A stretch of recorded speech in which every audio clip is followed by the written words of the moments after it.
নমস্কার, আমি দুর্বা মল্লিক। আমি পাঠ করব একটি ভ্রমণ কাহিনী। ভ্রমণ কাহিনীর শিরোনাম হচ্ছে অজানার উদ্দেশ্যে ভ্রমণ। ভ্রমণ আমাদের বর্তমান জীবনের এমন একটি অংশ যাকে অস্বীকার করে কোনোভাবেই ভালো থাকা যায় না। ভ্রমণ আমাদের ক্লান্তি ও গ্লানিতে ভরে ওঠা মনকে পুনরায় কোনো এক জাদুকারী ছোঁয়া সতেজ করে তোলে। বাংলাদেশে এমন কিছু স্থান আছে যার ঐতিহাসিক প্রেক্ষাপট ও গুরুত্ব মানুষকে আরো বেশি আকৃষ্ট করে তোলে। ভ্রমণের প্রকৃত আনন্দকে উপলব্ধি করতে শেখায় ইতিহাসের বইয়ের পাতায় যা পাঠ করে এসেছি স্বচ্ছকে প্রদর্শন করার স্পৃহা সত্যিই অদম্য। স্বপ্নকে বাস্তবায়িত করতে আমি সপরিবারে ৬০ গম্বুজ মসজিদ, খানজান আলীর মাজার এবং সুন্দরবন পরিদর্শন করতে গিয়েছিলাম। প্রথমত আমাদের ভ্রমণের স্থান ছিল ৬০ গম্বুজ মসজিদ। ৬০ গম্বুজ মসজিদ খুলনা বিভাগের বাগেরহাট জেলায় অবস্থিত বাংলাদেশের একটি বিশ্ব ঐতিহ্যবাহী মসজিদ। মসজিদটির কোনো শিলালিপি না থাকায় এর প্রতিষ্ঠাতা বা নির্মাণকাল সম্পর্কে সঠিক কোনো তথ্য পাওয়া যায়নি। খানজান আলী ১৫শ শতাব্দীতে এটি নির্মাণ করেছিলেন বলে ধারণা করা হয়। ইউনেস্কো ১৯৮৩ খ্রিস্টাব্দে বাগেরহাট শহরটিকে বিশ্ব ঐতিহ্যবাহী স্থানের মর্যাদা দেয়। মসজিদটি বাইরে থেকে উত্তর দক্ষিণে প্রায় ১৬০ ফুট এবং পূর্ব পশ্চিমে প্রায় ১০৪ ফুট লম্বা।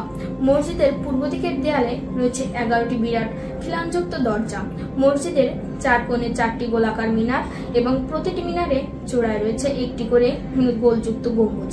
সকালবেলায় বাসে করে খুলনা থেকে আমরা ৬০ গম্বুজ মসজিদের দিকে রওনা দেই। সকাল ১০টার দিকে আমরা মসজিদে যাই এবং সকালের নাস্তা করি। দ্বিতীয়তম স্থান খানজান আলীর মাজার। ৬০ গম্বুজ মসজিদ দেখার পর আমরা ১১টার দিকে খানজান আলীর মাজারের উদ্দেশ্যে যাত্রা করি। খানজান আলীর মাজারটি যশোর জেলার অভয়নগরে অবস্থিত। স্থায়ীভাবে এটি সুবর্ণ রাজা শিলালিপি পাওয়া যায়নি। প্রত্নতত্ত্ববিদগণ এর স্থাপত্য শৈলী দেখে অনুমান করেন এটি খানজান আমলে নির্মিত।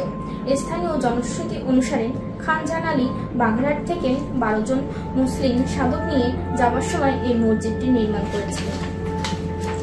এক গম্বুজ বিশিষ্ট বর্গাকারে নির্মিত মসজিদটি বহির্ভাগ ও অভ্যন্তরভাগের আয়তন যথাক্রমে ৮ ফুট ৬ ইঞ্চি ও ৮ ফুট ৬ এবং ৯ ইঞ্চি থেকে ১৯ এবং ১৬ থেকে ১০। মসজিদের দেওয়ালের পুরুত্ব ৫ ফুট এর কাছাকাছি। মসজিদটির পশ্চিম পাশে দেওয়াল ব্যতীত অন্য দেওয়ালগুলোর একটি করে প্রবেশপথ রয়েছে। এছাড়াও চার কোণায় ৪টি মিনার রয়েছে। বাংলাদেশের প্রত্নতত্ত্ব অধিদপ্তর মসজিদটির সংরক্ষণের পর সংস্কারের উদ্যোগ গ্রহণ করেছে। তৃতীয়তম স্থান হলো সুন্দরবন।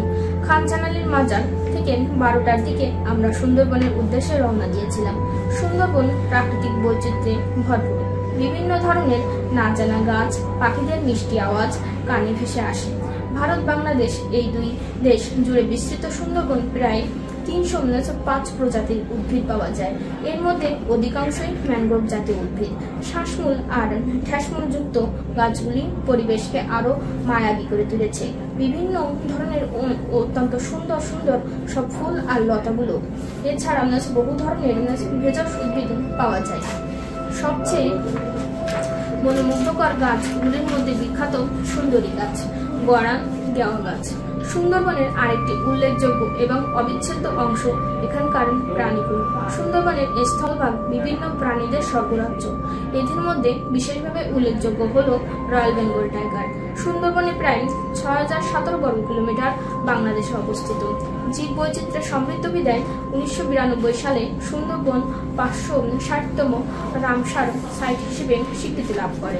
ইউনেস্কো ১৯৯৭ সালে সুন্দরবনের ১,৩৯,৭০০ হেক্টর বন্যপ্রাণী অভয়ারণ্য এলাকাকে ৯৯৮তম বিশ্ব ঐতিহ্য হিসেবে ঘোষণা করেছে।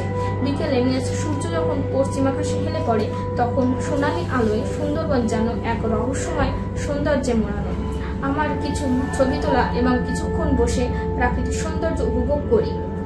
বিকেল ৫টার দিকে বাসে উঠে আমরা বাড়ির উদ্দেশ্যে রওনা দেই।